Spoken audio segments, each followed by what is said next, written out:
നമസ്കാരം. നിഫ്റ്റി 25,807 ഇന്ന് ക്ലോസ് ചെയ്തു. 146 പോയിൻ്റാണ് നഷ്ടം. ബാങ്ക് നിഫ്റ്റി ആകട്ടെ 69,916 ക്ലോസ് ചെയ്തു. നഷ്ടം 300 പോയിൻ്റ്. നിഫ്റ്റി 50യിൽ അഡ്വാൻസ് ഡിക്ലൈൻ റേഷ്യോ എന്ന് പറയുന്നത് 21-29 ആണ്. എന്ന് വെച്ചാൽ 21 അഡ്വാൻസ് ചെയ്തപ്പോൾ 29 ഡിക്ലൈൻ ചെയ്തു. ബാങ്ക് നിഫ്റ്റിയിലാകട്ടെ അഡ്വാൻസ് 4 ഡിക്ലൈൻ 10.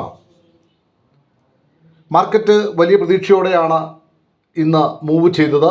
കാരണം 26,000 ലെവൽ ബ്രേക്ക് ചെയ്യുമെന്നൊരു പ്രതീക്ഷ എല്ലാവർക്കും ഉണ്ടായിരുന്നു. പക്ഷേ സത്യത്തിൽ 25,800 26,000 എന്ന് പറയുന്ന റേഞ്ചിൽ സോണിലാണ് മാർക്കറ്റ് പോയത്.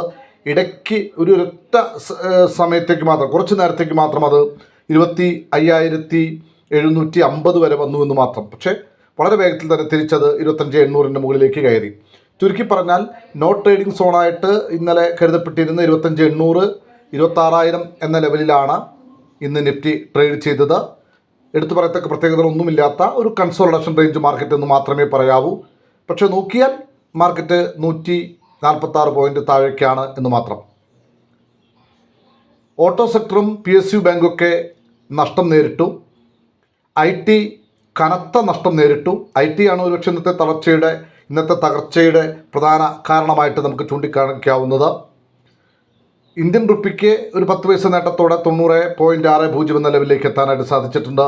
ഇന്ത്യ വിക്സിൽ നിന്ന് പ്രകടമായിട്ടുള്ള വോളറ്റിലിറ്റി ഉണ്ടായിരുന്നു.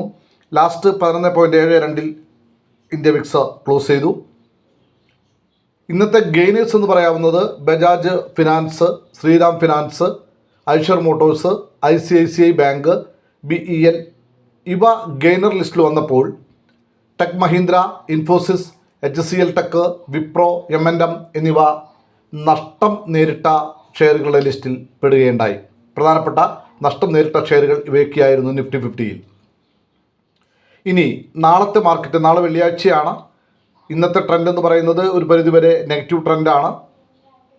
നാളെ വെള്ളിയാഴ്ചകളിൽ പൊതുവേ കാണാറുള്ള ഒരു പ്രവണത ചെറിയൊരു പ്രോഫിറ്റ് ബുക്കിങ്ങോ കൺസോളിഡേഷനോ ഒക്കെ സംഭവിക്കാറുണ്ട്. എന്തായാലും മാർക്കറ്റ് മുകളിലേക്ക് താഴേക്ക് പോകട്ടെ. ഇന്ന് രാത്രി നമ്മുടെ ഇൻഫ്ലേഷൻ ഡാറ്റ വരുന്നുണ്ട്.